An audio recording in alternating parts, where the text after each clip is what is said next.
வணக்கம். நேர்பட பேசு நிகழ்ச்சியில் உங்களை சந்திப்பதில் மகிழ்ச்சி. மானுட விடுதலைக்கான போராட்டத்தில் பல மகத்தான தலைவர்கள் தங்களை அர்ப்பணித்திருக்கிறார்கள். வரலாற்றின் நெடும் பயணத்தில் அவர்கள் போற்றப்பட்டு, வாசிக்கப்பட்டு, விவாதிக்கப்பட்டு, பின்பற்றப்பட்டு வருகிறார்கள். அப்படி இந்த நூற்றாண்டின் சமகால மகத்தான தலைவராக திகழ்ந்து இன்று மரித்திருக்கிறார் ஃபிடல் காஸ்ட்ரோ. ஆயுத புரட்சி மூலம் தொடங்கிய அந்த புரட்சியை மனித உழைப்பு எனும் மாபெரும் சக்தியை கொண்டு தக்க வைத்து அதை கட்டி காப்பாற்றி அடுத்த தலைமுறையிடம் பத்திரமாக ஒப்படைத்து சென்றிருக்கிறார் ஃபிடல் காஸ்ட்ரோ. புரட்சி என்ற சொல் நுகர்வு பண்டமாகவும் வியாபாரத்தின் செயல் ஊக்கியாகவும் மாற்றப்பட்டுவிட்ட இந்த காலகட்டத்தில் புரட்சியின் நிஜ யதார்த்தங்கள், அது இருக்கக்கூடிய சிக்கல்களை களத்தில் பரிசோதித்து பார்த்து சில தோல்விகளும் பல வெற்றிகளும் கண்ட ஃபிடல் காஸ்ட்ரோவின் வாழ்க்கை வரலாறு இனி நிகழப்போகக்கூடிய மக்கள் போராட்டங்களில் எப்படி உச்சரிக்கப்பட வேண்டும், ஃபிடல் காஸ்ட்ரோ எந்த கோணத்தில் விவாதிக்கப்பட வேண்டும், எப்படியெல்லாம் பின்பற்றப்பட வேண்டும் என்று அவர் மரித்திருக்கக்கூடிய இந்த நாளில் விவாதிக்கிறது நேர்பட பேசு. நம்மோடு இந்த அமர்வில் மார்க்சிஸ்ட் கம்யூனிஸ்ட் கட்சியைச் சேர்ந்தவரும் வரலாற்று ஆசிரியருமான திரு அருணன், விடுதலை சிறுத்தைகள் கட்சியின் பொதுச் செயலாளரும் எழுத்தாளருமான திரு ரவிக்குமார், திராவிட முன்னேற்ற கழகத்தைச் சேர்ந்தவரும் எழுத்தாளருமான திருமிகு சல்மா ஆகியோர் நம்மோடு நமது அரங்கத்தில் இணைகின்றனர். அதேபோன்று கம்யூனிஸ்ட் இயக்கத்தின் மூத்த தலைவர்கள் ஒருவரான திரு நல்லக்கண்ணு அவரது இல்லத்திலிருந்து நம்மோடு இணைகிறார். இனி விவாதிக்கலாம். திரு அருணன், நான் உங்களிடம் தொடங்குகிறேன். வரலாற்றில் தலைவர்கள் வருவது, அவர்கள் நினைவு தினத்தன்றி கொண்டாடுவது, இல்லை அதிகபட்சமாக அடுத்த 5 ஆண்டுகளுக்கு ஆண்டுதோறும் நினைவு தினங்களை கொண்டாடுவது, அதன் பிறகு அவர் நினைவு தினம் கொண்டாடுவதே ஒரு அரிதான நிகழ்வாக மாறக்கூடிய ஒரு நிலையில் காஸ்ட்ரோ எப்படி நினைவு கூறப்படுவார் இன்னொரு 10 ஆண்டுகள் கழித்து, இல்லை ஒரு 15 ஆண்டுகள் கழித்து நினைக்கிறீங்க? இல்லை, வரலாற்றை சமைப்பது என்பது மக்கள்தான். ஆனால் தனி மனிதர்களுக்கும் ஒரு பங்கு என்பது உண்டு.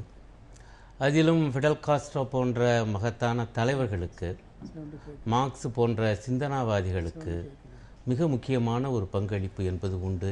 இந்த இரண்டையும் சேர்த்து பார்ப்பது தான் மார்க்சியம். ஆக அந்த வகையிலே மார்க்சியம் கண்ட லட்சிய கனவை நடைமுறையிலே ஒரு சிறு நாடாக இருந்த போதிலும் அதிலே சமைத்து காட்டியவர் காஸ்ட்ரோ என்கிற முறையிலே ஃபிடல் காஸ்ட்ரோ என்னாலும் நினைக்கப்படுவார். ஆனால் இன்றைய சூழலில் எனக்கு என்ன படுதென்றால், 3 மிக முக்கியமான அம்சங்களின் அடையாளமாக, திரு உருவாக அவர் நினைக்கப்பட வேண்டும் என்று நான் நினைக்கிறேன். ஒன்று, ஏகாதிபத்திய எதிர்ப்பின், உறுதியான எதிர்ப்பின் ஒரு அடையாளம். இரண்டாவது, அணிசேரா இயக்கத்தின், அதன் உள்ளுரையாக ஒரு சுதந்திரமான சுயேட்சையான வெளியுறவு கொள்கையை உலக நாடுகள் பின்பற்ற வேண்டும், குறிப்பாக வளரும் நாடுகள், அதனுடைய ஒரு அடையாளம்.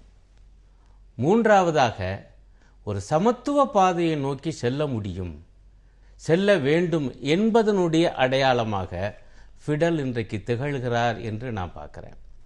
இந்த 3மே இந்த காலத்துக்கு மிக அவசியமானவை. நீங்கள் ரொம்ப அழகாக சுட்டி காண்பித்தது போல அதை நோக்கிய தனது பயணத்தை அங்கே நிறுவி அதை பத்திரமாக அடுத்த தலைமுறைக்கு கொடுத்து விட்டு சென்றிருக்கிறார் என்று நீங்கள் சொன்னீங்க. அது இன்னும் நமக்கு மிகுந்த மகிழ்ச்சியை தருகிறது. நான் என்ன நினைக்கிறேன்னா, தமிழ்நாட்டை பொறுத்தவரையில் இயல்பாகவே ஃபிடல் என்றாலே ஃபிடல் காஸ்ட்ரோ என்றாலே குவேரா என்பதையும் சேர்த்து பார்க்கிற ஒரு மனோநிலை நமக்கு இருக்குது. ரொம்ப நல்ல மனோநிலை. அந்த ஒரு ரெட்டையர் தமிழ் இளைஞர்கள் மனசில் ரொம்ப கம்பீரமாக அமர்ந்திருக்காங்க. அவங்களுடைய பனியன் அல்ல டிஷர்ட்டில் மட்டுமல்ல, அவங்க உள்ளத்துக்குள்ளேயே ஒரு எழுச்சி என்றால் அது குவேரா அல்லது ஃபிடல் காஸ்ட்ரோ, ஒரு புரட்சி என்றால் குவேரா ஃபிடல் காஸ்ட்ரோ. ஆக அத்தகைய ஒரு லட்சிய கனவுக்கு இவர்கள் தான் அடையாளம் என்பது ஏற்கனவே தமிழ்நாட்டில் இருக்குது. ஆனால் என்னுடைய கவலை, அந்த உணர்வோடு அறிவுபூர்வமாக இந்த விஷயங்கள் நான் குறிப்பிட்டேன், இந்த 3 இன்றைக்கு தேவை என்பது இணைய வேண்டும். அந்த இணைக்கிற வேலையை இடதுசாரிகள் செய்ய வேண்டும் என்று நான் கருதுகிறேன். நம்ம தொடர்ந்து பேசலாம். திரு ரவிக்குமார், ஒடுக்கப்பட்ட மக்களினுடைய விடுதலை அப்படின்னு எதையுமே பிரித்து பார்த்திட முடியாது. எங்கெல்லாம் எந்தெந்த காரணிகளுக்கால் மக்கள் ஒடுக்கப்படுவார்களோ அங்கெல்லாம் ஒரு தலைவன் வருவது இயல்பு, அது காலத்தின் தேவையும் கூட. அப்படி ஒடுக்கப்பட்ட மக்களின் போராட்டங்கள், அது இன ரீதியாகவோ சாதி ரீதியாகவோ பொருளாதார எந்த வகையில் ஒடுக்கப்பட்டாலும் ஃபிடல் காஸ்ட்ரோவிடமிருந்து எந்த உதாரணத்தை எடுத்துக்கொண்டு அந்த போராட்டத்தை அடுத்த கட்டத்துக்கு கொண்டு போகணும்னு நினைக்கிறீங்க? மற்றவர்களுடைய போராட்டங்களுக்காக குரல் கொடுக்காதவர்கள், மற்றவர்களுக்காக போராட முன்வராதவர்கள் தன்னுடைய உரிமைகளுக்காகவும் போராட முடியாது என்ற பொருளில் காஸ்ட்ரோ ஒரு முறை சொல்லியிருக்கிறார். இப்போ ஒடுக்கப்பட்டவர்களுடைய விடுதலை அப்படின்னா அது இன ரீதியான விடுதலையாக இருக்கட்டும் அல்லது மத ரீதியான சாதிய ரீதியான எந்த விடுதலையாக இருந்தாலும் அது ஒரு தனி விஷயம் கிடையாது. அது அவங்களோடைய துவங்கி அவங்களே முடிஞ்சு போகிற விஷயம் கிடையாது. உதாரணத்துக்கு இந்தியாவில் இருக்கிற ஒரு 20-25 கோடி தலித் மக்களுடைய விடுதலை என்பது அவங்கள்ட்டே தொடங்கி அவங்களோடைய முடிஞ்சு போகிறதில்ல. அது உலக அளவில் இருக்கிற ஒடுக்கப்பட்ட மக்களோட விடுதலையோடையும் ஒரு விதத்தில் கனெக்ட் ஆயிருக்கு. அந்த ஒரு பாடத்தை தான் நாம் காஸ்ட்ரோவிட்டிருந்து எடுத்துக்கொள்ள வேண்டியிருக்கு. அவர் கியூபாவில் மட்டும் அந்த புரட்சியை செய்தவர் அல்ல. இன்னைக்கு ஆப்பிரிக்க நாடுகளில், அங்கோலா போன்ற நாடுகளில் ஆயுத போராட்டம் நடந்தபோது நேரடியாகவே அவர் உதவியவர். பல நாடுகளில் அது மாதிரி போராட்ட குழுக்களுக்கு அவர் உதவி செய்தவர். ஏன்னு சொன்னால் அந்த மாதிரியான உலக அளவில் எல்லா இடங்கள்லையும் அந்த விடுதலை பெருகி வந்தால்தான் இந்த நாட்டில் இருக்கிற சோஷலிசத்தை காப்பாற்ற முடியும் என்ற ஒரு புரிதல் அவருக்கு இருந்தது.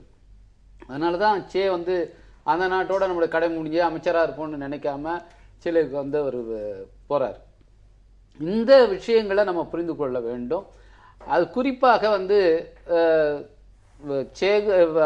ஃபிடலை பற்றி பேசும்போது அவர் அமெரிக்காவை எதிர்த்து போராடினார், அங்கே சோஷியல் கட்டுமானத்தை செய்தார், இன்றைக்கு கியூபாவை இந்த நிலைக்கு உயர்த்தியிருக்கிறார், இதெல்லாம் சொல்லப்படுகிற அதே நேரத்தில் நான் இங்கேருந்து பார்க்கும்போது அவர் இனப்பாகுபாட்டை, குறிப்பாக ரேஷியல் ப்ராப்ளம், அங்கே 9 லட்சம் கருப்பின அடிமைகள் ஆப்பிரிக்க நாடுகளிலிருந்து அங்கே ஸ்பானிஷ் காலனியாக இருக்கும்போது கொண்டு இறக்கப்பட்டார்கள். கரும்பு தோட்டங்களில் ஏறத்தாழ கைதிகளைப் போல வைத்து நடத்தப்பட்டார்கள். அவர்களுடைய இனம் அங்கே தொடர்ச்சியாக அந்த மக்கள் அவர்களும் அங்கே இருக்கின்றவங்களோட சேர்ந்து பிறகு கலப்பினம் உருவானது. இது அதிகமாக அங்கே இருக்குது. அந்த மக்களுடைய பிரச்சனை என்பது பட்டிஸ்டா அதுக்கு முன்னால் இருந்தவங்க பீரியட்லையும் அது தீர்க்கப்படல. பட்டிஸ்டாவே அது மாதிரியான கலப்பினத்தை சேர்ந்த ஒருத்தவர் தான், ஆனால் தீர்க்கப்படவில்லை. இவர் வந்ததும் அதுக்கு ஒரு முன்னுரிமை கொடுத்து கியூபா மக்கள் அனைவரும் ஒரே மக்கள் தான் அப்படிங்கிற மாதிரி எல்லாருக்குமான ஒரு சமத்துவமான வாய்ப்பை ஏற்படுத்தினார். இந்த பாகுபாடுக்கு எதிரான ஒரு பல்வேறு நடவடிக்கைகளை எடுத்தார். அதில் ஒன்று தான் அவர் நேரடியாக நியூயார்க் போகும்போது நேராக ஹார்லமில் ஆப்பிரிக்க அமெரிக்கர்கள் தங்கியிருக்கிற அந்த குடியிருப்பில் போய் தங்கிட்டார். ஐநாவுக்கு போன போது அவர் தன்னுடைய விடுதியில் தங்காமல் அந்த குடியிருப்பில் போய் தங்கினார். அவங்களுடைய மக்களுக்காக பேசினார். அதே மாதிரி சேகுவராவும் அங்கே இருக்கிறவர்களோட பேசினார். மால்கம் எக்ஸோடு அவருக்கு ஒரு உறவை ஏற்படுத்தி கொண்டார்கள். இப்படி இந்த சமத்துவத்துக்கான விஷயம் இருக்கு பாருங்க, அது ரொம்ப முக்கியம். குறிப்பாக ஒரு நாட்டினுடைய பொருளாதார ஏற்றத்தாழ்வை அகற்றுகிற ஒரு சோஷலிச புரட்சியை ஒரு நாட்டில் ஏற்படுத்த முடியும் என்பது பல நாடுகளில் இன்னைக்கு நிரூபணம் செய்யப்பட்டிருக்கிறது. வியட்நாமாவோ சீனாவோ ரஷ்யாவோ அல்ல கிழக்கு ஐரோப்பிய நாடுகள் பலவற்றிலோ அது செய்து காட்டப்பட்டிருக்கிறது. ஆனால் அதை தாண்டி எல்லா விதமான பாகுபாடுகளையும் களைந்து ஒரு சமத்துவ சமூகத்தை ஏற்படுத்த முடியும் என்கிற ஒரு உதாரணம் இன்னும் நிலைநாட்டப்படவே இல்லை. அது ஒரு தொடர் புரட்சியுடைய செயல்பாட்டிலிருந்து தான் அது வரணும். ஆக கியூபாவில் நடந்த 59 நடந்த அந்த புரட்சி என்பது இன்னும் முற்றுப்பெறவில்லை. அதனாலதான் இன்னைக்கு உலகம் முழுக்க இருக்கிறவங்களுக்கு ஃபிடல் ஒரு நாட்டினுடைய அதிபர் அல்ல, அந்த நாட்டு மக்களுக்கோ அல்லது அமெரிக்காவுக்கோ அவர் ஒரு நாட்டினுடைய அதிபராக சொல்லப்பட்டார். ஆனால் அவரால் உத்வேகம் பெறுகிற இளைஞர்கள் எல்லோருக்குமே அவர் ஒரு போராளி தான். அவர் அந்த 59 பாட்டிஸ்டாவை அந்த ஆட்சியை அகற்றி எப்படி ஒரு புரட்சிக்கு தலைமைதாங்கன்னா அதே உருவத்துல தான் அவர் எல்லாருமே உள்ளார ஸ்வீகரிச்சுக்கிட்டு இருக்கோம். அவருடைய அந்த உடை, ராணுவ உடை, அது மாறவே இல்லை. அதே மாதிரியான அந்த கரும்பச்சை உடை. அவர் அந்த போராட்டம் எப்படி தொடர்ந்ததுன்னா, தோழர் அருணன் அவர்கள் சொன்னது போல அது ஒரு ஏகாதிபத்திய எதிர்ப்பு போராட்டத்தை அவர் ஒரு சமரசம் இல்லாமல் நடத்திக்கிட்டே வந்தார். அந்த விதத்தில் அவர் தொடர்ந்து தன்னை ஒரு போராளியாக தக்க வைத்துக் கொண்டே இருந்தார். 50 ஆண்டுகள் ஒரு அதிகாரத்தில் இருந்தாலும், ஒரு நாட்டின் அதிபராக இருந்தாலும் அவர் அந்த ஆட்சி அதிகாரத்தினுடைய அந்த சுகபோகங்களை அனுபவிக்கிறவராக இல்லாமல் அவர் தொடர்ந்து அந்த மக்களுக்காக போராடுகிறவராக அவர் இருந்தார். அதனால அவர் ஒரு போராட்டத்தின் குறியீடாக, ஒரு எதிர்ப்பின் குறியீடாக இன்றைக்கும் உலகளவில் இருக்கிற இளைஞர்களுக்கு உத்வேகம் அளித்துக் கொண்டிருக்கிறார். பேசலாம். சல்மாத், வர்க்க வேறுபாடுகள், வர்க்க சமன்பாடு, சமத்துவம், இது போன்ற விஷயங்கள் பேசும்போது இந்த பாலின சமத்துவம் அப்படிங்கிறது ஒரு முக்கியமான விவாத பொருளாக இருக்கிறது. காஸ்ட்ரோனுடைய சமீப கால பேச்சுக்களை தொடர்ச்சியாக நம்ம நுணுக்கமாக வாசிக்கும் போது மாறக்கூடிய இந்த கலாச்சார உலகில் பாலின சமத்துவத்தின் தேவை, பெண் சக்தியினுடைய அவசியம் பற்றி அவர் நிறைய பேசியிருக்கிறத பார்க்க முடியுது. பெண்களுடைய இந்த சமத்துவ போராட்டத்தில் காஸ்ட்ரோ என்னவாக உச்சரிக்கப்பட வேண்டும் நினைக்கிறீங்க? பொதுவாக அவருடைய வாழ்க்கை அப்படின்னு பார்த்தோம்னா ஏகாதிபத்தியம் அப்படிங்கிறது எதிர்ப்புங்கிறத நம்ம தொடர்ந்து அவருடைய போராட்டங்களில் பார்த்துக்கிட்டு இருக்கோம். அவருடைய ஒவ்வொரு நம்ம சேவையும் அவரே நம்ம என்னைக்குமே பிரித்து பார்த்ததில்லை. அவருடைய முக்கியமான ஒரு விஷயம் என்னென்னா, ஒரு சமத்துவத்திற்காக அதாவது நம்ம இன்னைக்கு பொது உடைமைங்கிற ஒரு வார்த்தையை நம்ம பேசிகிட்டு இருக்கோம் இல்லையா, அதை தன்னுடைய சிந்தனைகள்லையும் செயல்பாடுகள்லையும் தொடர்ந்து விதைக்கக்கூடிய ஒருத்தராக இருந்தார். அதுதான் மிக அரிதான ஒரு விஷயம் நான் நினைக்கிறேன். குறிப்பாக பல சமயங்கள் சோவியத் ரஷ்யா உடைஞ்சப்போவோ அல்லது சீனாவுடைய நிலைமை மாறும் பொழுதோ நம்ம கொஞ்சம் பல சமயங்கள் விமர்சனம் உருவாகுது. என்னென்னா, அந்த பொது உடைமை தத்துவமே தோத்து போச்சு அப்படிங்கிற மாதிரியான ஒரு மாயைகள் உருவாக்கப்பட்டுச்சு. ஆனால் அது இல்லை. இந்த பொது உடைமை தத்துவத்தை இன்னைக்கு இந்த உலகத்துக்கு முன்னாடி நிரூபிக்கக்கூடிய ஒருத்தராக அவர் நிரூபிச்சுட்டு போயிருக்காரு. அதுதான் ரொம்ப முக்கியமான ஒன்று. குறிப்பாக கம்யூனிசத்தை பற்றி நம்ம பேசுகிறப்போ ஒரு முக்கியமான ஒரு லெட்ரு ஒரு பெண் புரட்சி பெண் ஒரு முறை எழுதியிருக்காங்க. லெனினுக்கு ஒரு லெட்ரு வந்திருக்கு. அதாவது ஜூலிஸ் போசிக்னு நினைக்கிறேன், பேர் கொஞ்சம் எனக்கு நினைவில் இல்லை. அவங்க கம்யூனிசத்தில் பெண்ணுடைய இடம் என்ன, அவங்களுக்கு ஈக்குவாலிட்டி இருக்கா, சமத்துவம் இருக்காங்கிறத பற்றி அவங்க ஒரு கேள்வியை எழுப்பியிருப்பாங்க. அது 33-40 பக்கம் ஒரு லெட்டர் அப்படின்னு நினைக்கிறேன். அப்படிப்பட்ட ஒரு இடத்துல இன்னைக்கு அது அப்படிப்பட்ட ஒரு தலைவர் தன்னுடைய வாழ்க்கை முழுக்க மக்களுடைய நலனுக்காக போராடி கொண்டிருந்தவர், அமெரிக்க ஏகாதிபத்தியத்துக்கு எதிர்ப்பாக போராடி கொண்டிருந்தவர். அந்த எது குறைபாடுன்னு பேசப்பட்டுச்சோ, பெண்களுக்கு அது சரியா ஈக்குவாலிட்டி இல்லையோன்னு சில சந்தேகங்கள் இருந்தாலும் சமயத்திலும் கூட அதையெல்லாம் தாண்டி அவர் பெண்களுடைய சமத்துவம், அதுதான் இங்கே முக்கியமான விஷயம்.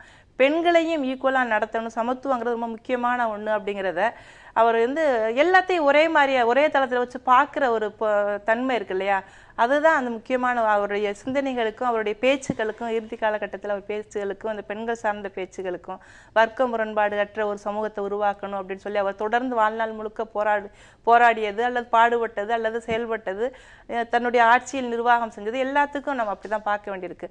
பெண்கள் குறித்து குறிப்பாக இந்த டேக் கேர் பண்ண ஸ்கூல் இருக்கு இல்லையா, குழந்தைங்களை கொண்டு போடுறது, அதுலாம் மிகப்பெரிய அளவுக்கு ஒரு புரட்சியை கொண்டு வந்தவர், அது மாற்றத்தை அந்த சமூகத்தில் கொண்டு வந்தார். அதெல்லாம் நம்ம யோசிச்சிருக்கவே மாட்டோம்.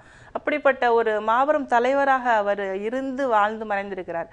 அது இவருடைய மரணம் அப்படிங்கிறது இன்னைக்கு உலகத்தில் சமத்துவத்தை ஈக்குவாலிட்டி பற்றி பேசக்கூடிய, சிந்திக்கக்கூடிய, செயல்படக்கூடிய ஒவ்வொருவருடைய மனசுலையும் மிகப்பெரிய ஒரு சோகத்தையும் துக்கத்தையும் உருவாக்கியிருக்கு. ஏன்னா இன்றைக்கு நடப்பு காலகட்டத்தில் வரலாற்றை யாரும் எழுதுறது கிடையாது, படைக்கணும். அவங்க படிச்சுட்டு போயிருக்காரு அவர். ஆனால் இந்த பெண்களுடைய நலன் சார்ந்து இவ்வளவு ஈக்குவாலிட்டி பற்றி பேசிட்டு போயிருக்காரு. அப்படி ஒரு லீடர்ஷிப் இன்னுமா வருவாங்களா, இருக்கிறாங்களாங்கிற ஒரு கேள்வியை இனிமே கொஞ்சம் சந்தேகத்தோட பார்க்க வேண்டியது. என்னோட நினைவு சரினா, ஆணுக்கு ஒரு கூலி பெண்ணுக்கு ஒரு கூலி இருந்தது கரும்பு தோட்டங்கள்ல மாற்றி அமைத்து உத்தரவிட்ட முதல் தலைவராகவும் ஒரு வரலாறு. நம்ம இந்த குழந்தைங்களை டேக் கேர் சென்டர் பத்தி நம்ம பேசிட்டு இருக்கோம், அதெல்லாம் அவர் எப்பவும் அந்த விஷயங்களை கொண்டு வர்றாரு. அது பெண்களுடைய நலன் சார்ந்து யோசிக்கக்கூடிய ஒரு தலைவரால தான் அது போல எல்லாம் செய்ய முடியும். நம்ம தொடர்ந்து பேசலாம். திரு நல்லக்கண்ணு நம்முடைய இணைப்பில் இருக்கிறார். திரு நல்லக்கண்ணு, 90 வயதில் ஃபிடல் காஸ்ட்ரோ இன்றைக்கு தனது சிந்தனையை நிறுத்தி இருக்கிறார் அப்படின்னு சொல்லலாம். நீங்களும் சமகாலத்தில் ஃபிடல் காஸ்ட்ரோவோடு இந்திய பொது உடைமை இயக்கங்களில் பணியாற்றியவர். நீங்க ஃபிடல் காஸ்ட்ரோவோட 1-2 வயது மூத்தவரோட கூட இருக்கலாம், என்னுடைய இது சரினா. இந்த காலகட்டங்களில் பல்வேறு மாற்றங்களை உலகத்தின் பல்வேறு பகுதிகள் சந்தித்திருக்கின்றன. பல இடங்கள்ல கம்யூனிசம் வீழ்ச்சி அடைந்திருக்கிறது, பல இடங்கள்ல அது ஜெயித்திருக்கிறது. ஆனால் இந்த எந்த நிலை மாற்றமும் கியூபாவை பாதிக்காமல் ஃபிடல் காஸ்ட்ரோ எப்படி பாதுகாத்தார் அப்படின்ற கேள்வி முன்வைக்கப்பட்டா உங்களுடைய அனுபவம் என்னவாக இருக்கு?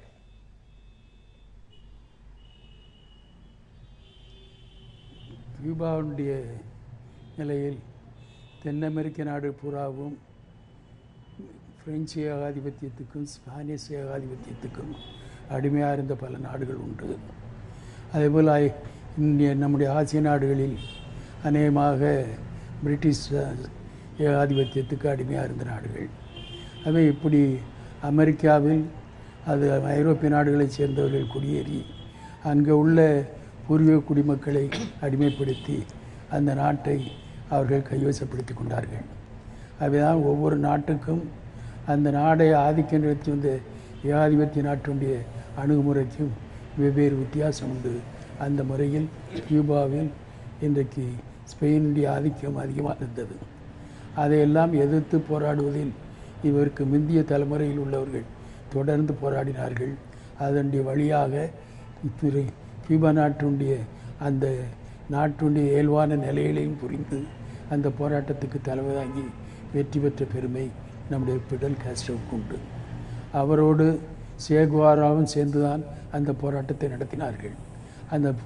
அதுக்கு முன்னால் இருந்த பேடிஸ்டா என்ற அந்த சர்வாதிகாரத்தை எதிர்த்து அந்த சர்வாதிகாரியும் அமெரிக்காவுக்கு அடியாளாக இருந்து கியூபாவுடைய எல்லா நிலங்களையும் அமெரிக்க கம்பெனிகளுக்கும் உடைமையாக்கி அவருடைய ஏஜெண்டாகத்தான் இருந்து சர்வாதிகாரி ஆட்சி நடத்தினார். அதை எதிர்த்து போராடுவதற்கு பல முறைகளை கையாண்டார்கள். கொரில்லா போர்களும் நடத்தினார்கள். கொரில்லா போரில் தோற்றாலும் அதனுடைய தீவிரமாக போராடி வெற்றி பெற்ற பெருமை அவர்களுக்கு உண்டு. 1959 அதற்கு முன்னால் 50களிலும் பெரிய கொடுமைக்கு உள்ளானவர்கள். அவர் கைது செய்யப்பட்ட காலத்திலும் நீதிமன்றத்தில் வாதாடும் பொழுது ஹிஸ்டரி வில் அப்சால்வ் மீ, இந்த வரலாறு என்னை அங்கீகரிக்கும், என்னை விடுதலை செய்யும் என்ற துணிச்சலோடு அவர் வாதாடிய பெருமை உண்டு. அந்த வரலாறெல்லாம் தெளிவாக மக்களுக்கும் அது போராட்ட வரலாறாகவே அது இருந்து வந்திருக்கிறது. அது வெற்றி பெற்ற பிறகும் சேகுவாராவும் அமைச்சராக இருந்தார்.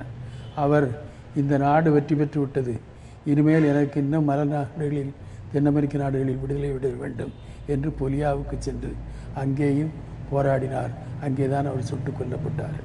அந்த அடிப்படையில் இவர் போராட்டமே வாழ்க்கையாக வைத்து அதற்கு ஏகாதிபத்திய எதிர்ப்பே மையமாக கொண்டு தொடர்ந்து அந்த பிடிவாதத்தோடு கியூபாவை ஆட்சியில் வழிநடத்தினார்கள். அது இன்று வரை அந்த கொள்கை பிடிப்பு உண்டு. ஏகாதிபத்திய எதிர்ப்பு என்பது 20ஆம் நூற்றாண்டின் ஒரு லட்சியமாக இருக்கப்பட்டது. அதிலிருந்து தொடர்ந்து இவர்கள் கியூபாவை அமெரிக்காவுடைய ஆதரவு இல்லாமல் துணிந்து நின்று அமெரிக்காவுடைய எதிர்ப்பையெல்லாம் துணிந்து எதிர்த்து நின்று அவர் வெற்றி பெற்ற நாள்தான் இன்றைக்கு உலக அளவில் பாராட்டப்படுகிறார். அமெரிக்காவுடைய நாடு 59 விடுதலையாகி நல்லக்கண்ணு குறுக்கிட மன்னிக்கணும், அவருடைய கிராண்ட்மா இதழ் கட்டுரைகள் பெருமளவு பேசப்பட்டு இங்க இருக்கக்கூடிய கம்யூனிஸ்ட் இயக்கங்களினுடைய கொள்கை வடிவமைப்புகள்ல விவாத பொருளாகவெல்லாம் இருந்ததை நம்ம பார்த்திருக்கிறோம். உங்கள் நினைவில் அவர் அப்படி கிராண்ட்மாவில் எழுதிய கட்டுரைகள் ஏதேனும் மிக வெறும் தாக்கத்தை ஏற்படுத்தியது அப்படின்னு ஏதேனும் ஒன்றை உங்களால் நினைவு கூற முடியுமா? இப்போ இவர் பல இலக்கியங்களை படித்தது. இந்த கொரில்லா போராட்டத்தில் ஹெமிங்வே நாவல்களை படித்து அந்த நாவல்கள் எப்படி வழிகாட்டியாக இருந்தது, எவ்வளவு கொடுமைகள் எவ்வளவு எதிர்ப்பு வந்தாலும் எப்படி துணிந்து நம்பிக்கையோடு போராட வேண்டும் என்ற அந்த நாவல்களெல்லாம் படித்திருந்து அதுவும் எனக்கு வழிகாட்டியாக இருந்தது என்று அவர் சொல்லியிருக்கிறார்.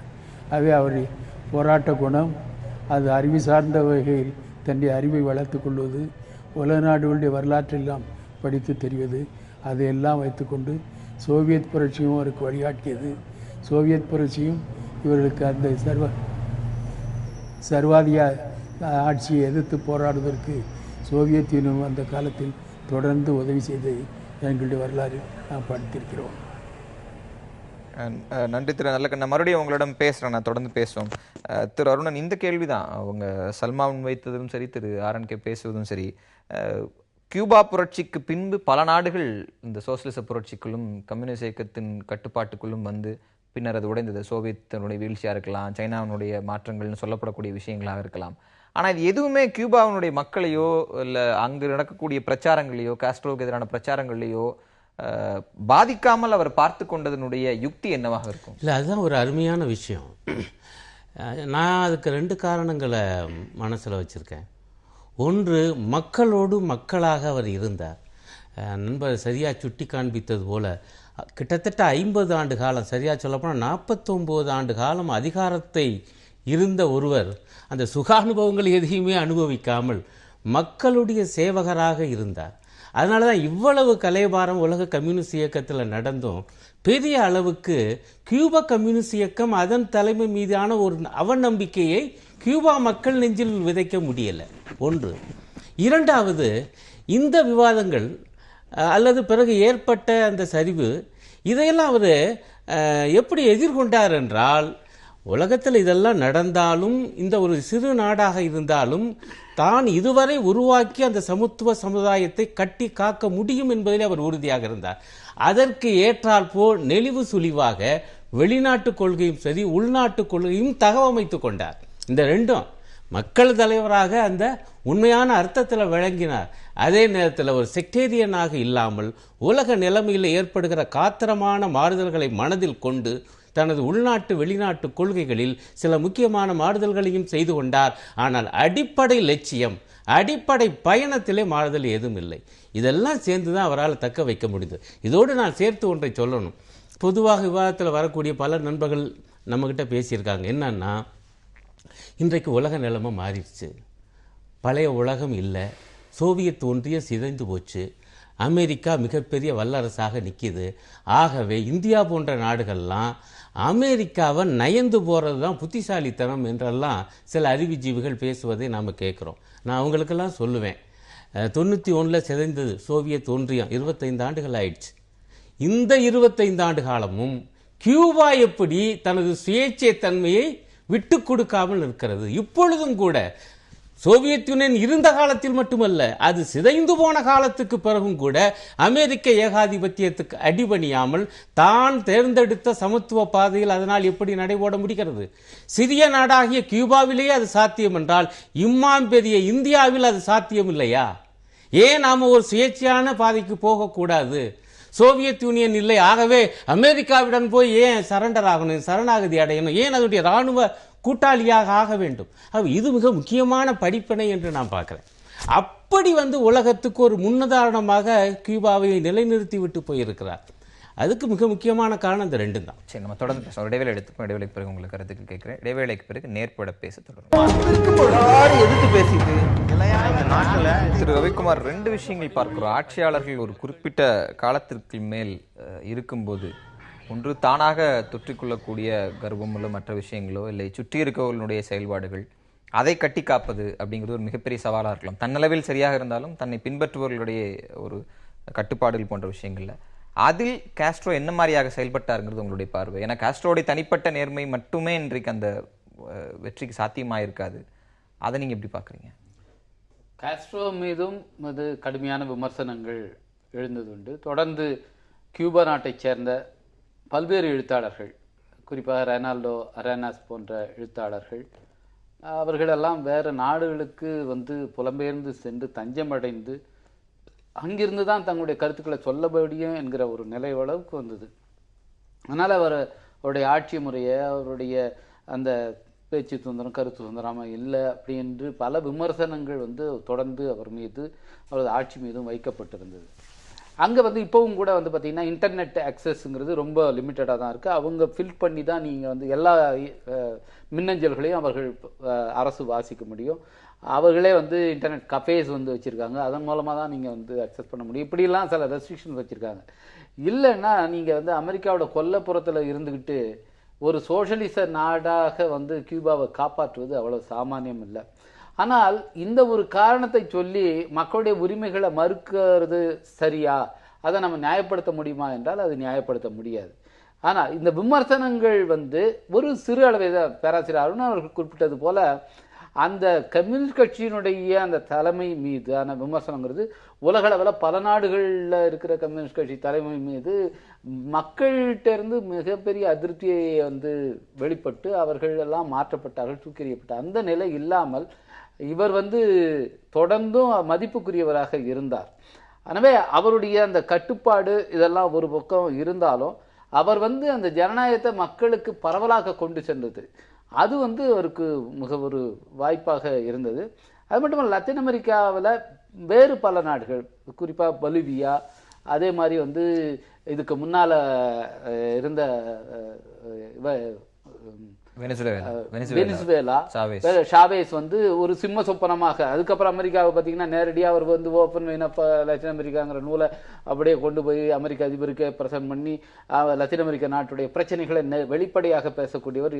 கியூபாவில் எப்படி ஃபிடல் இருந்தாரோ அதே மாதிரி வெனிசுவேலாவில் ஷாவேஸ் உடைய ஒரு பெரிய அவருடைய அந்த ஆளுமைங்கிறது அந்த மக்களை திரட்டுவதாக இருந்தது. இன்னைக்கு எல்லா இடத்துலையுமே பிரச்சனையாக இருக்குது. அங்கே மதுரோவுடைய கவர்மெண்ட் இருக்கு, இந்த பக்கம் பொலிவியாவில் இவோ மொரால்ஸோட கவர்மெண்ட். ஆனால் இவங்களெல்லாம் ஒரு கட்டத்தில் அமெரிக்க எதிர்ப்புக்கு இவங்க ஒரு அணி, லத்தீன் அமெரிக்காவில் ஒரு அணி தாரிக் அலி போன்றவர்கள்லாம் இவங்களை நம்பிக்கையாக பார்த்த ஒரு சூழல் இருந்து அது இன்னைக்கு இப்போ கியூபாவில் இவர் ஏற்படுத்திய வெற்றிடம், 3 ஆண்டுகளுக்கு முன்னால் ஷாவேஸோடைய மரணம் ஏற்படுத்திய வெற்றிடம், இதெல்லாமே இன்னைக்கு அமெரிக்காவுக்கு பின்னால் இருந்து லத்தீன் அமெரிக்க நாடுகளில் இருந்து உலகம் முழுக்க ஒரு புரட்சிக்கான ஒரு நம்பிக்கையை கொடுத்து கொண்டிருந்த தலைவர்கள் ஒவ்வொருவராக மறைவது என்பது இன்னைக்கு உண்மையிலேயே ஒரு கவலையோடு கவனிக்க வேண்டிய விஷயமா தான் இருக்கு. வெறும் 7 ஆண்டுகளாக அவர் இயங்க முடியாமல் அவ்வப்போது கிராண்ட்மாவில் சில கட்டுரைகள் மட்டும்தான் எழுதி வந்தார். அது மட்டும்தான் அவருடைய செயல்பாடாக இருந்தது. ஆனாலும் கூட அவர் இருக்கிறார் என்கிற ஒரு எண்ணமே எல்லாருக்குமே அவர் ஒரு நம்பிக்கை கொடுத்து கொண்டிருந்தது. இன்னைக்கு ஷாவேஸ் இல்லை, காஸ்ட்ரோ இல்லை என்கிற ஒரு அந்த வெற்றிடம் இருக்கு பாருங்க, அது உண்மையிலேயே உலக அளவில் இருக்கிற எதிர்ப்பு போராளிகளுக்கு ஒரு உண்மையாக ஒரு பின்னடைவை தான் ஏற்படுத்தி இருக்குன்னு நான் நினைக்கிறேன். சல்மான், நீங்க தொடர்ச்சி அமெரிக்க பயணம் எல்லாம் மேற்கொண்டிருக்கிறீங்க, அதனால இந்த கேள்வி உங்களிடம் முன்வைத்து விட்டு இதனுடைய அடுத்த விட்ட வார்த்தைகளை போல நினைக்கிறேன்.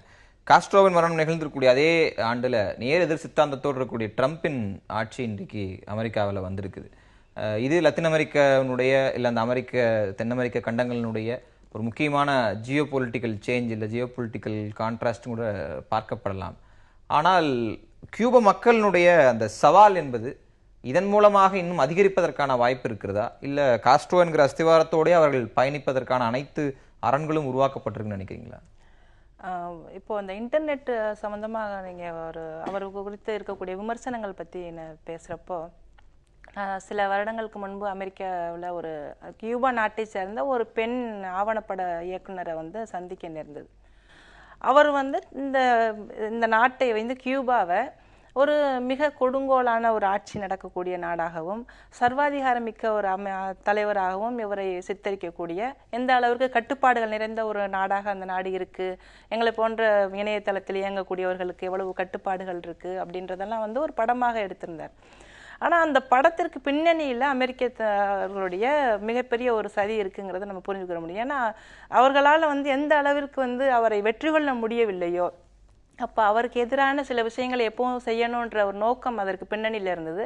தொடர்ந்து அந்த ஆவணப்பட இயக்குனருக்கு பல விருதுகளும் பல விருதுகள் அவங்களுக்கு கிடைச்சிது. அப்போ அவங்கக்கிட்ட பேசுகிற சமயத்தில் அவங்க முழுக்க அந்த ஒரு விதமான அமெரிக்க சிந்தனையை தான் அவங்க வெளிப்படுத்தினாங்க. இது இன்னைக்கு நிச்சயமாக ட்ரம்புடைய வெற்றிங்கிறது உலகம் முழுக்கவே ஒரு நம்மை போன்ற மனித விடுதலை நேசிக்கக்கூடியவர்களுக்கு ஒரு மிகப்பெரிய ஒரு அதிருப்தியை உருவாக்கக்கூடிய, பயத்தை உருவாக்கக்கூடிய ஒரு கட்டத்தில் தான் இருக்குன்னு நான் நம்புகிறேன்.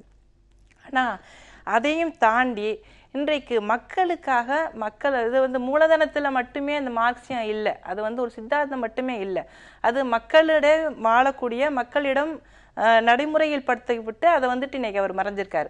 அப்போ இது அமெரிக்க ஏகாதிபத்தியமோ அன்னைக்கு அமெரிக்காவுடைய அரசியல் மாற்றங்களோ நிச்சயமாக மிகப்பெரிய அளவிற்கு கியூபாவை பாதிக்கக்கூடிய ஒன்றா இல்லை. அதாவது மக்களுக்காக வாழ்ந்த ஒரு தலைவர், மக்களுடைய நலனை மட்டுமே, அவர் வெறும் ஏகாதிபத்தியத்தை மட்டும் எதிர்த்து அவர் போராடலை, மக்களை எந்த அளவுக்கு கவனிக்கணும், அவங்களுக்கு எந்த நல்ல விஷயங்களை பண்ணணும் அப்படின்னு எல்லாவற்றையும் செயல் திட்டமாக மாற்றி கொடுத்துட்டு போயிருக்காரு. அப்போ இன்றைக்கு அந்த வழிமுறைகள் அவர்களுக்கு நிச்சயமாக அவர் போட்டு தந்த பாதையில் தான் இருக்குமே ஒழிய அது பெரிய அளவிற்கு அமெரிக்காவுடைய இன்ஃப்ளூயன்ஸ் இருக்கும் அப்படிங்கிற மாதிரியான ஒரு பாதிப்பு இருக்கும் அப்படின்ற நம்பிக்கை எனக்கு இல்லை. ஏன்னா மக்கள் அந்த சித்தாந்தத்தின் மூலமாக மிகப்பெரிய அளவிற்கு சந்தோஷத்தோட ஈக்குவாலிட்டியை இன்னைக்கு சுகமாக வாழ்ந்து கொண்டிருக்கும் பொழுது நிச்சயமாக அவர்களுடைய நடை வந்து புறமா ராஜபாட்டையாகத்தான் இருக்க போகிறது என்று நான் நினைக்கிறேன். நம்ம தொடர்ந்து பேசலாம். திரு நல்லக்கண்ணு, இந்தியா உதாரணங்கள் எடுக்க வேண்டிய விஷயங்களாக காஸ்ட்ரோனுடைய ஆட்சி முறையும் எவற்றையெல்லாம் தந்திருக்கிறது? ஏன்னா காஸ்ட்ரோவுக்கும் இந்தியாவுக்குமான நெருக்கத்தை நம்ம பல இடங்களில் பார்த்துருக்கிறோம். அது 80கள் வரை வேறு மாதிரியாகும், 80களுக்கு பிறகு வேறு மாதிரியாகும், 2000களில் ஒரு நிலைப்பாட்டு எடுத்ததையும் வரலாற்றின் நெடுக நம்ம பார்த்து கொண்டே இருக்கிறோம். இந்த சூழலில், அவர் மறைவுக்கு பிறகான சூழலில், அவர் வரலாற்றிலிருந்து இந்தியா எவற்றையெல்லாம் உதாரணமாக எடுக்க வேண்டும் நினைக்கிறீங்க? அவரை பொறுத்தவரையில் ஏகாதிபத்திய எதிர்ப்பில் உறுதியாக இருந்தார். அமெரிக்காவை எதிர்த்து போராடுவதிலும் உறுதியாக இருந்தார். அமெரிக்காவையும் ஏகாதிபத்திய நாடுகளையும் எல்லா நாடுகளிலும் ஆதிக்க சக்திகளை எதிர்த்து சுதந்திரத்துக்காக போராடி அங்கே கியூபாவில் ஒரு தனிப்பெரும் ஆட்சியை உருவாக்கிய பெருமை உள்ளவர். அதே நேரத்தில் இன்றைக்கு ஐரோப்பிய நாட்டில் உள்ள எல்லா அரசியல் பிரச்சனைகளிலும் அவர் தலையிட்டார். ஆசியா பாலஸ்தீன பிரச்சனையில் பாலஸ்தீன தலைவரையும் சந்தித்து அவர் உறுதியாக அந்த போராட்டத்துக்கு ஆதரவு கொடுத்தவர். அதே நேரத்தில் மற்ற எல்லா நாடுகளுக்கும் இந்தியாவுக்கு நெருங்கிய நண்பராக இருந்து அமெரிக்க ஏகாதிபத்தியம் இந்த பக்கத்தில் உள்ள சின்னஞ்சிறு நாடான கியூபாவின் மீது அரசியல் சார்பு மட்டுமல்ல பொருளாதார முற்றுகையும் செய்து வந்தது. அந்த நாட்டோடு தன்னை சேர்ந்த அமெரிக்கா மட்டுமல்ல, அமெரிக்காவை சார்ந்த நாடுகள் யாரும் வியாபாரம் செய்யக்கூடாது, மற்ற பொருள் ஏற்றுமதி இறக்குமதி செய்யக்கூடாது என்ற முறையில் உறுதியாக இதுவரை போராடி வந்தது, நடவடிக்கை எடுத்து வந்தது. அந்த நடவடிக்கை எதிர்த்து இந்திய நாடு தான் ஐக்கிய நாட்டு சபையில் கிருஷ்ணமேனன் இருக்கும் பொழுது நேரடியாக அந்த கியூபாவின் மீது உள்ள அந்த பொருளாதார தடையை நீக்க வேண்டும் என்று போரிட்டதெல்லாம் அவருக்கு என்றென்றைக்கும் மறக்க முடியாத நிகழ்ச்சியாகும். அதே போல் அவரும் நடுநிலைமை, இந்தியா ஒரு பெரிய நாடு, அது அணி சேராத நாடு, நடுநிலையில் நின்று அவர்கள் உறுதியாக போராட வேண்டும் என்ற முறையில் நேருவுக்கு நடுநிலைமை நாடுகளை ஒன்றிணைப்பதில் நேருவுக்கு உறுதியாக ஒத்துழைப்பை கொடுத்து இந்தியாவே அதுக்கு தலைமை தாங்க வேண்டும் என்றும் வலியுறுத்தி வந்தார். அதன் அடிப்படையில் தான் அவரை ஏகாதிபத்திய எதிர்ப்பு, அமெரிக்காவை தென் அமெரிக்காவில் இருந்துள்ள அந்த ஆதிக்கத்தை அமெரிக்காவில் இருந்து தனிமைப்படுத்த வேண்டும் என்ற உறுதியான கொள்கை இருந்ததினால்தான் 643 தடவை கியூபாவுடைய தலைவர் காஸ்ட்ரோவை கொல்லுவதற்கு பல சதி வேலைகள் செய்யப்பட்டது. விஷ ஊசி கொடுத்தே அவரை எப்படியாவது தொட்டு விஷ ஊசி கொடுத்து கொள்ள வேண்டும் என்ற முயற்சியெல்லாம் 643 தடவை நடந்திருக்கிறது. அதையெல்லாம் முறியடித்து அமெரிக்காவில் அந்த போராட்டம், இந்த கியூபாவை பொருளாதார தடை என்பது 4 ஆண்டுகளுக்கு முன்னால் வரை இன்றைக்கும் இருந்து வருகிறது. அதை தடுத்து நிறுத்த வேண்டும் என்ற முறையில் அவர்கள் இப்பொழுதுதான் கியூபாவை அங்கீகரித்து இவரோடு சேர்ந்து நிற்க வேண்டும் என்ற உணர்வை ஏற்படுத்தியிருக்கிறது. அந்த இடத்தில் 60 ஆண்டு காலமாக அந்த முற்றுகை போராட்டத்தை உடைத்து முறியடித்தவர் காஸ்ட்ரோ. அவருடைய கொள்கை, அவர் ஆட்சி நடத்த முடியை அந்த எல்லாம் பக்கத்து நாடுகளில், உலக நாடுகளெல்லாம் அவர்கள் அமெரிக்க உளவு சக்திகளை CIA போன்றவரை வழிநடத்தும் பொழுது அந்த நாட்டை விட்டு வைக்கவில்லை. எல்லா விதமான சதி வேளைகளும் பிரச்சாரங்களும் எல்லா விஷயத்தையும் பற்றி அவர்கள் தவறான கருத்துக்களை உலகம் புறாவும் இன்று வரை பரப்பி வருகிறார்கள். அதிலெல்லாம் முறியடித்து அவருடைய கொள்கை பலமும் மக்கள் மீது உள்ள நம்பிக்கை வைத்துத்தான் இத்தனை ஆண்டுகள் அவர் சமாளித்து வந்தார். இனிமேலும் அது சமாளிக்க முடியும். அதில் மக்களுக்கான விஷயத்தில் வரும் பொழுது ஏற்கனவே பெண்கள் உரிமை, குழந்தைகள் உரிமை, கல்வி என்பதை எல்லோருக்கும் உரியதாக குறிப்பிட்ட காலத்தில் கொண்டு வந்தது.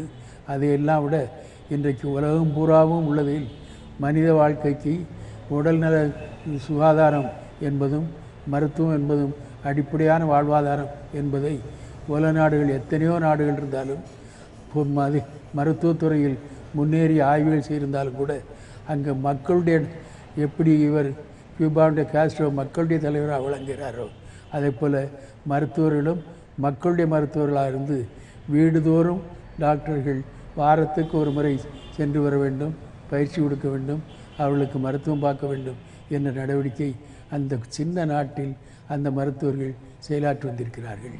அந்த பெருமை கியூபாவுக்குத்தான் இன்றும் இருக்கிறது. அமெரிக்காவில் பெரும் புயல் வந்து சேதப்பட்ட நேரத்திலும், வெனிசுலாவில் புயல் வந்து சேதப்பட்ட நேரத்திலும், ஆப்பிரிக்காவில் உள்ள பல கொடுமையான நோய்கள் பாதிக்கப்பட்ட நேரத்திலெல்லாம் அங்கே சென்று இந்த மருத்துவ குழு அனுப்பித்தான் அவர்கள் சேவை செய்து வெற்றிகரமாக பல நோய்களை தடுத்து அவர்கள் வந்திருக்கிறார்கள் என்பது வரலாறு.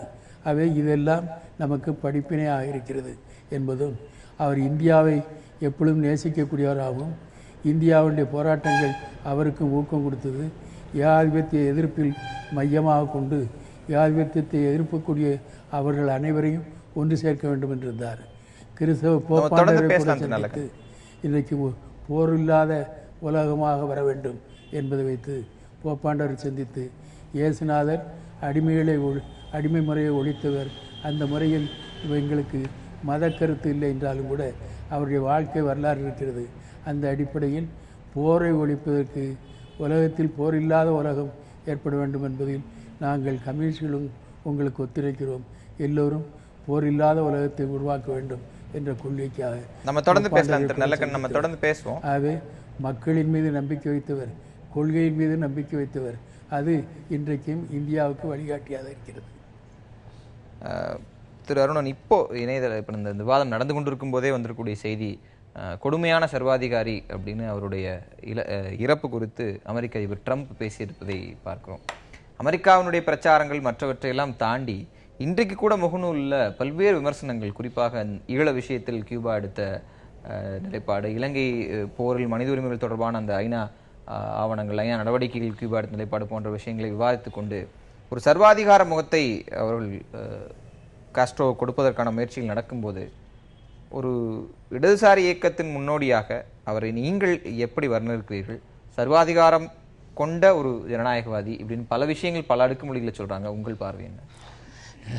அதாவது கியூபாவினுடைய உள்நாட்டு மற்றும் வெளிநாட்டு கொள்கையை அதற்கு எந்த அளவுக்கு அமெரிக்க ஏகாதிபத்தியத்திடமிருந்து ஆபத்து இருந்தது என்பதை மனதில் கொண்டு நோக்க வேண்டும். தோழர் ஐயா நல்லக்கண் அவர்கள் தெளிவாக சொல்லியது போல் 600க்கு மேற்பட்ட முயற்சிகள் காஸ்ட்ரோவை படுகொலை செய்ய இதே அமெரிக்க ஏகாதிபத்தியம். தங்களால் முடியவில்லை என்றால் அவருடைய ஆற்றல் அவருடைய தாடியில் தான் இருக்கிறது என்று அதை கூட பொசுக்க எடுத்துக்கொண்ட முயற்சி. அவர்களுக்கு தெரியவில்லை அவருடைய ஆற்றல் தாடியிலே இல்லை, மார்க்சிய சிந்தனையிலே இருக்கிறது, அவருடைய தியாக வாழ்விலே இருக்கிறது என்பதை அவர்கள் புரிந்து கொள்ளவில்லை. ஒட்டுமொத்தமாக இவ்வளவு பெரிய ஆபத்து பக்கத்திலேயே, நீங்கள் அவங்க சகோதரி நல்லா சுட்டி காண்பித்தது போல், கியூபாவிலிருந்து யார் வந்தாலும் அன்றைக்கு அமெரிக்காவுக்குள்ளே அனுமதித்து அவங்க கியூபா அரசை அல்லது இவருடைய தலைமை விமர்சித்தா மிகவும் அவங்கள ஏற்றி போட்டுக்கிற வேலையெல்லாம் அவங்க செஞ்சாங்க. இன்றைக்கு ஒரு விஷயத்தை யோசிச்சு பாருங்க, அப்படி கியூபாவிலிருந்து வர்றவங்களாம் அனுமதிச்சவங்க இதே ட்ரம்ப் என்ன சொல்லி வந்திருக்காரு? மெக்சிகோவிலிருந்து யாரும் வரக்கூடாது, நெடுக ஒரு மிகப்பெரிய மதில் சுவரை கட்டுவேங்கிறார். இதே ஏகாதிபத்தியவாதிகள் தான் பெர்லினிலே கட்டப்பட்ட சுவர் பற்றி அவ்வளவு கேலியும் கிண்டலும் செய்தவர்கள்.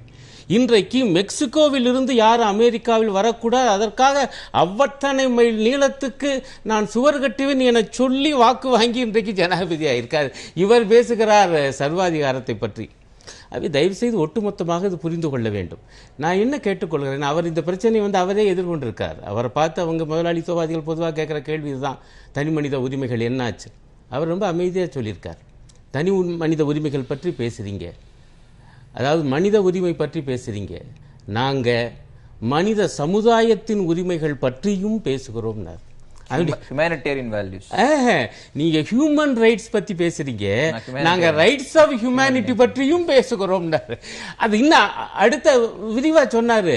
இன்றைக்கு சில பேர் கார்களில் போக பல பேர் வெறும் கால்களுடன் நடக்கிறார்களே, அது ஏன்? இன்றைக்கு சில பேர் 70 வயது வரை வாழ பல பேர் 35 வயதிலே மாண்டு போகிறார்களே, அது ஏன்? இப்படி அடுக்கடுக்காக அடுக்கி இந்த மாதிரியான நிலைமை இருக்கக்கூடாது, இந்த ஏற்றத்தாழ்வு இருக்கக்கூடாது, ஒரு சமத்துவ சமுதாயம் வர வேண்டும். அப்படி கோருவதற்கு மனித சமுதாயத்துக்கு உரிமை உண்டு, அந்த உரிமைக்காக நாங்கள் போராடி கொண்டிருக்கிறோம் என்று அவர் பதில் சொல்லியிருக்கார். நிச்சயமாக இந்த ஏகாதிபத்திய ஆபத்து தளர தளர ஜனநாயகத்தை அவர் விரிவுபடுத்தி கொண்டேதான் வந்தார். அப்படி விரிவுபடுத்தாமல் போயிருந்தால் இவ்வளவு காலமாக அந்த ஆட்சி அங்கு இருக்குமா? அவர் தண்ணீரிலே வாழ்கிற மீன் போலத்தான் அவர் மக்களோடு ஏந்து வாழ்ந்தார் என்பதை அவருடைய வாழ்வு நிரூபித்திருக்கிறது. அவர் சுமூகமாக அந்த அதிகாரத்தை மாற்றி கொடுத்ததும் நிரூபிக்கிறது. அதே போல தயவு செய்து இன்றைய புரிந்து கொள்ளணும். பாருங்க, அங்க உள்ள சிக்கல், அமெரிக்காவின் கண் முன்னே, அதன் மூக்கு முன்னே ஒரு சின்ன நாடு ஒரு புதிய பாதையிலே, தான் தேர்ந்தெடுத்த சமத்துவ பாதையிலே போகிறது என்றால் அமெரிக்க ஏகாதிபத்தியத்துக்கு எவ்வளவு எரிச்சலாக இருந்திருக்கு. அவங்க ரொம்ப அவமானமாக அதை கருதினார்கள். ஆகவே அவ்வளவு துன்பங்கள், துயரங்கள், தடைகள், கட்டுப்பாடுகளை அவர்கள் விதித்தார்கள். இந்த சூழலில் தான் அதனுடைய உள்நாட்டு வெளிநாட்டு கொள்கை இன்றைக்கு இலங்கை தமிழர் பிரச்சனை பற்றி எழுப்பப்படுகிறது.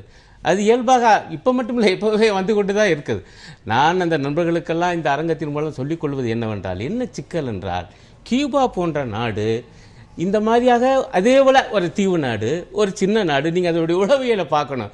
அவங்களுக்கு என்ன வருது என்றால், இந்த சின்ன நாட்டில் இவ்வளவு குழப்பத்தை உருவாக்க அமெரிக்க ஏகாதிபத்தியம் முனைகிறது. அந்த சின்ன நாட்டிலும் பிரிவினை கேட்கிறார்களே, பிளவை பற்றி பேசுகிறார்களே, அது அமெரிக்க ஏகாதிபத்தியத்தினுடைய சதி விளையாட்டுகளுக்கு ஏதுவாக ஆகிவிடாதா என்கிற நோக்கிலிருந்து தான் இந்த பிரிவினை கோரிக்கையை அவர்கள் ஏற்கவில்லை. அவர்கள் மட்டுமல்ல, பல நாடுகள் அந்த கோணத்திலிருந்து தான் அதை ஏற்கலை. அதிலிருந்து தான் அடுத்தடுத்து அவர்களுடைய சில நிலைப்பாடுகள் வருகிறது. ஆகவேதான் மார்க்சிஸ்ட் கட்சி போன்றவங்க நாங்கள் மீண்டும் மீண்டும் சொன்னோம், நிச்சயமாக தமிழர்களுடைய உரிமைகள் பறிக்கப்படுகின்றன, அதை எதிர்த்த போராட்டம் மிகவும் நியாயம். ஆனால் அதற்கான தீர்வு என்பது ஒன்றுபட்ட இலங்கைக்குள் உண்மையான சுயாட்சி, அதற்காக போராடுங்கள், உலக மாந்தருடைய, உலக நாடுகளுடைய ஆதரவு உங்களுக்கு அதிகம் கிடைக்கும் என்று தான் நாங்கள் சொன்னது. இது இல்லை இல்லைன்னு சொல்லிவிட்டு இப்ப கடைசியில் கியூபா பத்தி மட்டும் பேசுவது என்ன நியாயம்? இவங்க இவ்வளவு தூரம் நம்பின அமெரிக்கா கடைசியில் ஆதரித்ததுச்சா? ஜனநாயகத்தை பத்தி அவங்க அவ்வளவு தூரம் பேசினவங்க. ஆகவே உலக நிலைமை இவ்வளவு சிக்கலாக இருக்கிறது, மாறி இருக்கிறது. இதை புரிந்து கொள்ள வேண்டும். அவங்கள பொறுத்தவரையில் அவருடைய நோக்கெல்லாம் அமெரிக்க ஏகாதிபத்தியத்தின் சதிக்கு எந்த ஒரு மூன்றாம் உலக நாடும், எந்த ஒரு வளரும் தேசமும் பலியாகி விடக்கூடாது. அந்த நோக்கில் இருந்து அவர் அதை பார்த்தா. உங்களுடைய இறுதி கருத்து இதில் கியூபாவில் இருந்து நாம் கற்றுக்கொள்ள வேண்டியது, அந்த புரட்சியிலிருந்து எடுத்துக்கொள்ள வேண்டிய அந்த தணல், அது மட்டுமல்ல சோஷலிச கட்டுமானம் அது நடக்கும்போது என்ன மாதிரியான பிரச்சனை கையாளும். உலகளவிலான புரட்சிக்கு ஒரு நாட்டில் இருக்கிற சோஷலிச அரசு எப்படியான உதவிகளை செய்ய முடியும் இன்றைய சூழலில்? இது மாதிரி பல விஷயங்கள் இருக்குது. குறிப்பாக 59 அவர் ஹவானாவில் போய் அந்த கோட்டையை தாக்கி அது போகிறதுக்கு முன்னே, இந்த இவங்க கொரில்லா படை போகிறதுக்கு முன்னே பட்டிஸ்டா ஓடி போயிடுறார். இப்படி ஒரு பெரிய அணிவகுப்பு மாதிரி நடத்திட்டு போய் அங்கே போய் பிடிக்கிறாங்க. அந்த சமயத்தில் அவர் எழுதியிருக்க கடிதங்கள்லாம் பார்த்தீங்கன்னா இவருக்கு பிடலுக்கு இவர் வேற ஒரு படையணியை வழி நடத்திட்டு போகிறார். டிராக்டரில் போகிறாங்க, ஒரு காரு பழிலறி பராவது, 2 குதிரையில் போகிறாங்க, மக்கள்கிட்ட அங்கங்கே இருக்காங்க, அங்கங்கே மோதல் நடக்குது, இப்படிலாம். ஆனால் இன்றைக்கு இந்த மாதிரி ஒரு மையத்தில் போய் தாக்கி அந்த நாட்டோடைய ஆட்சியை கைப்பற்றி விட முடியுமான்னா இன்னைக்கு அது சாத்தியமா என்கிற கேள்வி நான் எழுப்ப வேண்டியிருக்கு. அன்னைக்கு அதிகாரங்கிறது ஒரு தலைநகரத்தில் ஒரு மையத்தில் இருந்தது. ஆனால் இன்றைக்கு பல மையங்களாக இன்றைக்கு அதிகாரம் பிரித்து கையாளப்படுது. அதனால் ஒரு இடத்துல நீங்கள் தொட்டிங்கன்னா இன்னொரு இடத்துக்கு அது நகர்ந்துக்குது. அதனால் இன்றைக்கு அந்த புரட்சியை அப்படியே இன்னொரு இடத்துல மறு உற்பத்தி செய்ய முடியாது, அதை அதே மாதிரி ரீஎனாக்ட் பண்ண முடியாது. ஆனால் அதிலிருந்து எடுத்துக்கொள்ள வேண்டிய படிப்பவர்களுக்கு, குறிப்பாக ரெஜிடெப்ரே அதுக்கு முடிஞ்சதுக்கப்புறம் அந்த புரட்சியோடு அங்கமாக இருந்தவர், அவர் ரெவல்யூஷன் இன் ரெவல்யூஷன் ஒரு சின்ன நூலை எழுதியிருக்கார்.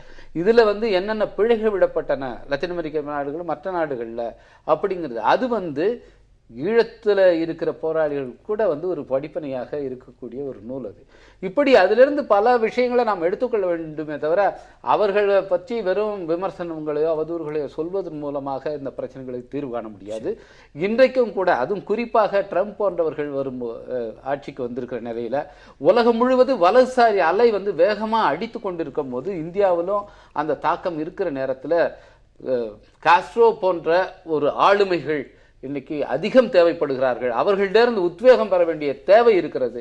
அத்தகைய ஆளுமைகளை, அத்தகைய அந்த குறியீடுகளை நாம் சிதைத்து விடக்கூடாது. மாறாக அந்த குறியீடுகளை பலப்படுத்த வேண்டும். அதுதான் நம்முடைய கடமை. ரொம்ப சுருக்கமா உங்களுடைய இறுதி கருத்து சல்மா. கம்யூனிசத்துடைய ஒரு மாபெரும் தலைவரை நம்ம இழந்திருக்கோம். அதை சித்தாந்தத்தை நடைமுறைப்படுத்தி ஒரு ஐக்கானாவே இருந்த ஒருத்தர் இன்றைக்கு நிச்சயமாக வலதுசாரி தத்துவம் உலகம் முழுக்க, இப்போ ரவிக்குமார் சொன்னதான் ரொம்ப ஒரு முக்கியமான ஒரு காலகட்டம் அது. உலகம் முழுக்க அது போன்ற ஒரு சூழல் நிலவி கொண்டிருக்கிறது. வெளிப்படையாக அந்த வெறுப்புணர்வு பரப்பப்படுகிறது.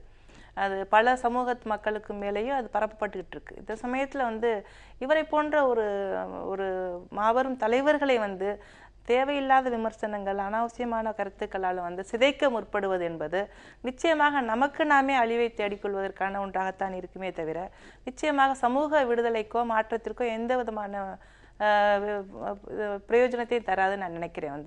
நிச்சயமாக வேதனைக்குரிய ஒரு விஷயமா தான் நான் பார்க்கிறேன். அந்த இடத்துல நிறைய செய்யலாம்.